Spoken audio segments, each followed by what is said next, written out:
isn't just a hunt, it's a battle of instincts, patience and sheer will. For seasoned hunters like you, it's about more than the thrill. It's about mastery. Out here, in the raw wild, it's man versus nature. And today, the wild boar stands in our sights. Stay tuned. It's going to be relentless, gritty and unforgettable.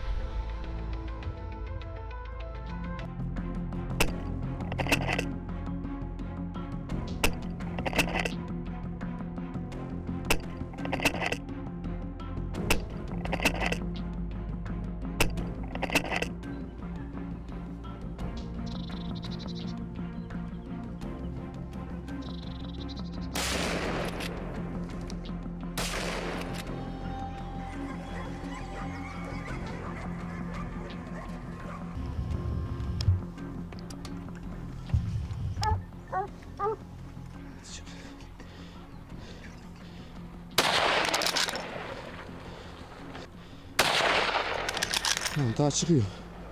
Dur.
Geliyor, daha geliyor.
이제 너는 이제 얘를 벨.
The hunt isn't just about taking down the beast, it's about embracing the challenge, the skill, and the connection to the wilderness that only true hunters understand.